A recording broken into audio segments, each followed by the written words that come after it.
Okay, this is the tongue. You're almost finished.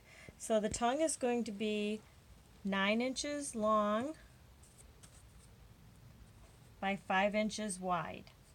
And the reason you're doing that is because you're going to fold it lengthwise, just like we made the middle piece.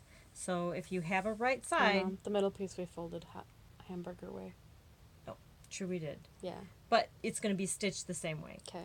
So this time you're going to fold it lengthwise. You're going to make a crease. You're going to stitch around here and stop. You're going to stitch around here and stop. You're going to leave an opening to turn. Okay. So if you're using fabric that has a right and wrong side, make sure that you folded it right sides together. Now we're going to take it over to the sewing machine and stitch that. We ironed. We did. We ironed the fold. You want to remove your zigzag foot and put on your straight foot. And you got to make sure when you zigzag, you use the zigzag foot or you'll break your needle. No, cat, don't. You're sewing with 1/4 of an inch. No, cat. Oh, that would be... You're sewing with 1/4 of an inch, so make sure that you do that when you're stitching.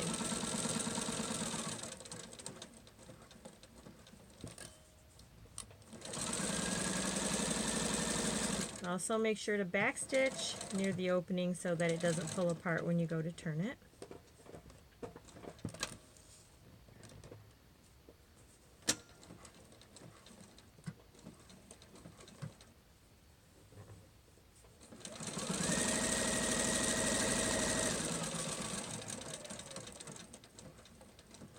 Some feet like mine have a notch right here, and that's actually the 1/4 of an inch, so I know exactly where to turn and make sure that's right. Other people don't really care that much. Just a little tip if you happen to have a foot like that. So again, you're going to clip your threads, and you're going to cut your corners, being careful not to cut your stitching. Don't cut too close to the stitching. Just makes pushing your corners out a little easier. Then you're going to trim your threads. Don't cut your fabric. Don't cut your fabric. That's correct. Okay, and then you're gonna just have to make your opening big enough that your fabric can come through it and you can get your fingers in there. It's not really an exact measurement for that. It is important to make sure that you have your right sides together if you have fabric that has a right and wrong side. Again, solids don't, so it doesn't matter. Another good reason to use a solid. Okay.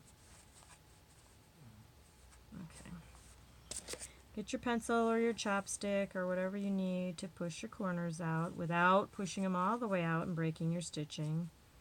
You don't want to do that. These ones down here are a little harder. Okay, and then we're going to take it to the iron. Okay, where you had your opening and these edges are raw, you're going to turn them under and then press it. So you're going to take the whole thing over to the ironing board and you're going to press the edges under so that they line up so that you can top stitch the whole piece and close that opening like that.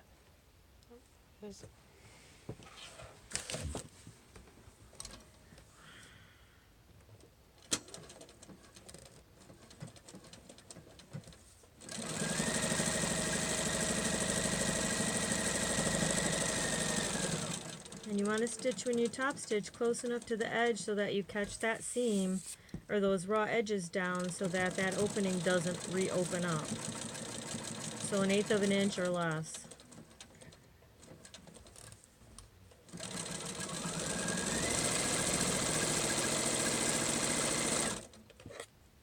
And you want to trim your threads. Where you started? Yeah, from where you started so you don't mess it up.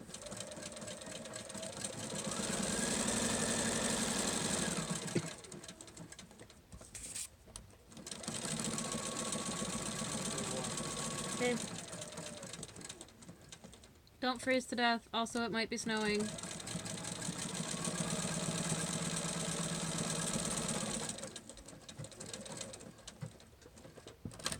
There you go. It's all done.